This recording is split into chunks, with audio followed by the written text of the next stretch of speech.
కాలాష్టమి రోజున కాలభైరవుని కనుక పూజిస్తే ఆ శివాంశ సంభూతుడు మనల్ని అన్ని కష్టాల నుండి, చెడు శక్తుల నుండి, కాల దోషాల నుండి కాపాడతాడు. ముందుగా కాలభైరవుని యొక్క చరిత్రను తెలుసుకుందాం.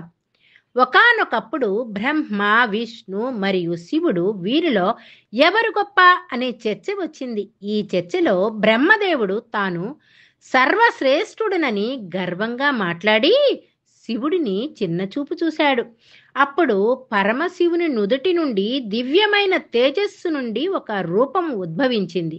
ఆ రూపమే కాలభైరవుడు. కాలభైరవుడు కోపంతో బ్రహ్మ యొక్క 5వ తలను తన చిటికిన గోటితో ఖండించాడు. అప్పటి నుండి బ్రహ్మకు 4 తలలే మిగిలాయి.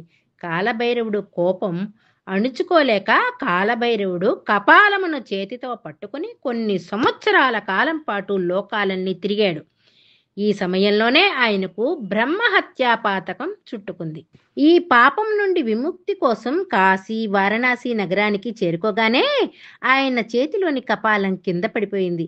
ఆ క్షేత్రమే నేటి మణికర్ణిక ఘాట్గా ప్రసిద్ధి చెందింది. ఆ విధంగా కాలభైరవుడు కాశీకి క్షేత్రపాలకుడుగా ఉండి కాలానికి కూడా ఆయనే అధిపతి అయ్యాడు. అందుకే ఆయనను కాలాష్టమి రోజున ఆరాధిస్తారు. కాలభైరవుని అనుమతి లేనిదే కాశీలో అడుగు పెట్టలేము. కాలభైరవుడు సంతృప్తి చెందకపోతే ఎన్ని ప్రయత్నాలు చేసినా కాశీకి వెళ్ళలేము. అప్పుడు కాలభైరవుడికి పూజ చేసి కాశీకి వెళుతూ ఉంటారు కొందరు. కాలానికి మరో రూపం భైరవుడు. కామ్ అంటే కాలం, బై అంటే శబ్దం. కాలానికి శబ్ద రూపమే కాలభైరవుడు. కాలభైరవుణ్ణి ఏకాగ్రతగా ధ్యానించగలిగితే అదే కాలం మనకు అనుకూలంగా మారుతుంది. ఇదే కాలభైరవుని యొక్క తంత్రం కూడా. శివారాధన చేశాక కాలభైరవుని దర్శించుకుంటే ప్రభావం ఎక్కువగా ఉంటుంది. మాయను తొలగించి, గ్రహదోషాలు తొలగించి కాలాన్ని మనకు తగ్గట్టుగా మార్చే శక్తి కాలభైరవునికి ఉందంటారు పెద్దలు. కాలభైరవ ఉపవాసన అతి ప్రాచీనమైనదే. దేశంలో అతి ప్రాచీన కాలభైరవ ఆలయాలు కాశీ, ఉజ్జయిని క్షేత్రాల్లో ఉన్నాయి. ఉజ్జయిని కాలభైరవుని ఆలయం ఒక టైం మిషన్ అంటారు. విక్రమాదిత్యుని కాలంలో కాలభైరవుని అనుగ్రహం ఆ చక్రవర్తిపై ఉండేదట. ఈ కాలభైరవునే మరొక విధంగా కూడా చెప్తారు. అతను భయంకరంగా ఉంటాడు.